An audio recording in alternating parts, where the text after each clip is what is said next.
One awakes in what can only be called human wine, a vat of blood and body parts. After crawling up through the twisted mess, one finds the edge of the vat, which is made of tree roots and bordered with clay. Poking up over the edge, one sees a group of what appear to be sleeping monsters. Their skin is transparent.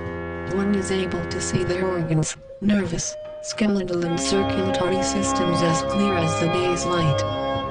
Off in the distance of the seemingly endless cavern can be seen other similar vats. Some are surrounded, as once, by sleeping creatures, while others are very active centers for the stomping and dancing of the Goliaths upon bodies and their parts like grapes. It's a vast underworld of activity whose primary focus seems to be the slither of bloodbath, which ends in a fine trickle of juice out the spigots poking out of the wooden base of each tub. The scene so terrifying and yet, in a strange way, wholesome, one had nearly forgotten the long fall which landed the unlikely adventurer here amidst this subterranean vineyard.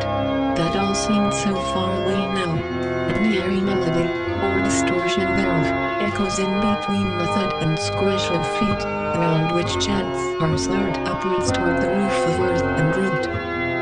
Eventually, after the initial shock had its time to wear off, one realized the need for escape. Hours had gone by and the Vinglayers had nearly all fallen asleep in a drunken haze. Still that strange melody continued on. One crawled up over the edge of the tub and dropped to the ground unnoticed. Unsure where to go, one headed for the edge of the cavernous room very slowly, hiding behind the piles of dead. The melody was becoming more distinct in its resonance. Prior, it just enveloped the room, being nearly impossible to track down. However, now it was as if it was just ahead of one's creeping silhouette. In fact, as one rounded a large rock protruding from the wall, a flickering light dancing about from inside a small cave became evident.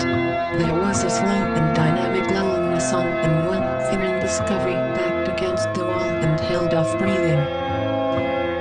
After a few moments of seeming endlessness, the music picked up again and one began to move closer to the mouth of the soundtrack. One peered around the edge of the cave and saw the musician in all of its translucence hunched over the keyboard of a large organ fashioned from bones and sinew. Several empty jugs lay turned over on the earthen floor, and the creature swayed back and forth within a tonal wave. One slowly crept past the port of sound unnoticed and felt a bit more brave, so with quickening pace headed toward what seemed to be a large tunnel about 100 yards ahead. One felt safe considering the environment, though remained cautious of each step toward what seemed to be escape.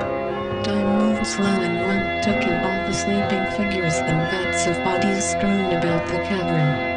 Light flickered from torched on the walls and large bowls of oil set aflame.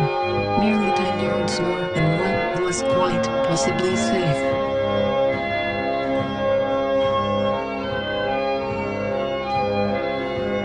Just before reaching the tunnel, however, one spied a curious gap in the wall which was partially covered by rattan boards and a fairly sizable stone figure which resembled the inhabitants of this underground society. One squeezed in between the boards and was suddenly engulfed in a dark like one had never experienced.